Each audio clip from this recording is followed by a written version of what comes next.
정말 오랫동안 빚 때문에 고생하신 분들 많으시죠? 이젠 좀 다 털어버리고 새로 시작하고 싶은데 그 마음 정말 간절하실 겁니다. 그래서 많은 분들이 개인회생에 희망을 거시는데요. 근데 여기에 특히 세금 빚과 관련해서 아주 중요한, 어쩌면 좀 충격적인 이야기가 숨어 있습니다.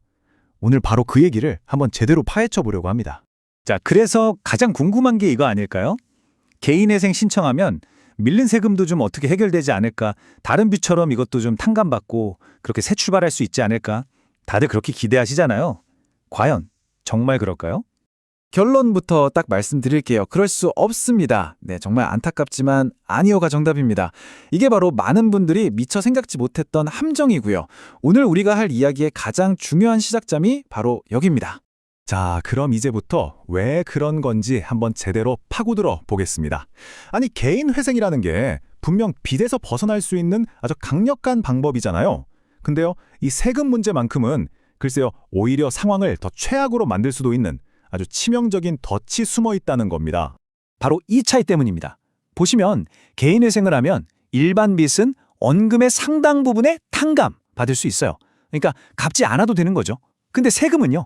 이건 차원이 다른 얘기입니다. 법에서 이걸 우선변제 채권이라고 부르는데요. 무슨 뜻이냐면 단돈 1원도 깎아주지 않고 다른 빚 다 제쳐두고 제일 먼저 그것도 전액을 다 갚아야 한다는 뜻입니다. 예외가 없어요. 이 과정을 한번 따라가 보면 문제가 확 보입니다. 자, 내가 밀린 세금이 너무 많아서 이걸 포함해서 개인회생을 신청해요. 그럼 법원에서 뭐라고 할까요? 당연히 세금부터 100% 다 갚으세요 하는 계획을 내놓으라고 합니다. 근데 애초에 그럴 돈이 있었으면 회생 신청을 안 했겠죠? 이걸 감당 못하니까 결국 회생 계획 자체가 실패로 돌아갑니다. 근데 여기서 진짜 정말 무서운 게 뭔지 아세요? 바로 저 4번입니다. 이렇게 회생 절차를 진행하는 동안 원래는 시간이 지나면 세금 빚이 사라질 수도 있는 소멸시효라는 게 있거든요.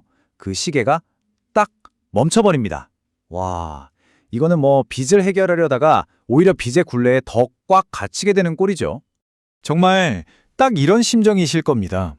어떻게든 다시 일어서 보려고 마지막 희망을 걸었는데 묵혀뒀던 세금 고지서 한 장이 그 문을 그냥 쾅 닫아버리는 거죠.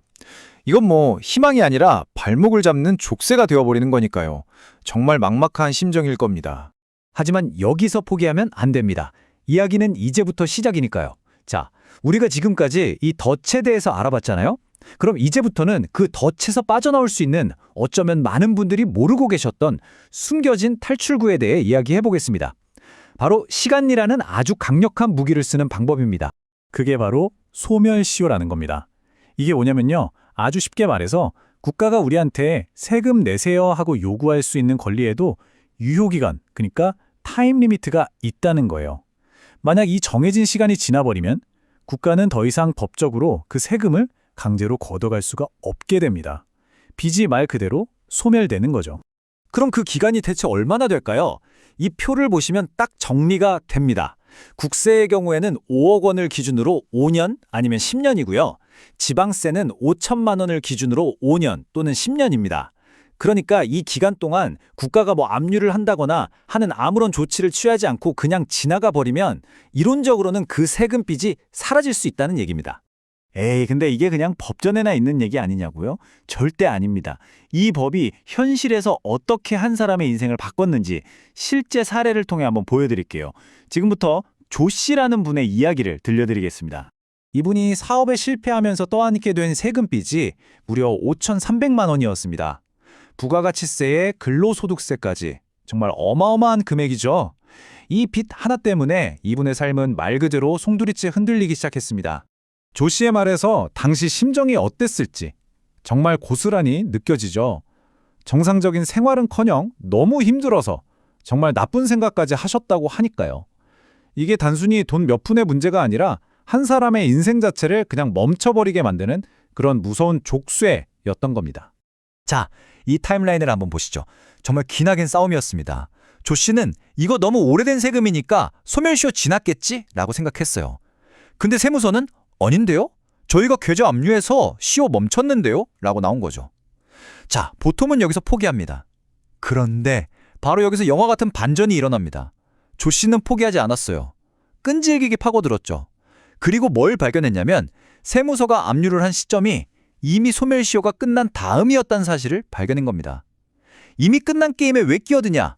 이 압류는 무효다. 이렇게 이해를 제기한 거죠. 그 결과가 어땠을까요? 정말 믿기지 않게도 단 일주일 만에 그의 주장이 받아들여졌습니다. 그리고 그의 인생을 짓눌러던 그 5,300만 원의 빚이 그냥 전부 사라져버렸습니다. 자, 그럼 이제 이 모든 이야기를 한번 정리해 보겠습니다. 그리고 가장 중요한 건 이걸 내 상황에는 어떻게 적용해 볼 수 있을까? 이 부분이겠죠? 오늘 내용 중에서 이것만큼은 꼭 기억하셔야 합니다. 핵심만 딱딱 짚어드릴게요. 첫째, 개인 회생이 세금 빚의 정답은 아니다. 오히려 소멸시효를 멈추는 덫이 될 수도 있다는 거. 둘째, 진짜 희망은 소멸시효라는 우리에게 주어진 법적인 권리에 있을 수 있다는 겁니다. 그리고 마지막, 이게 정말 중요한데요. 조 씨의 이야기처럼 세무서가 압류했다고 해서 그게 다 끝난 게 아니라는 겁니다.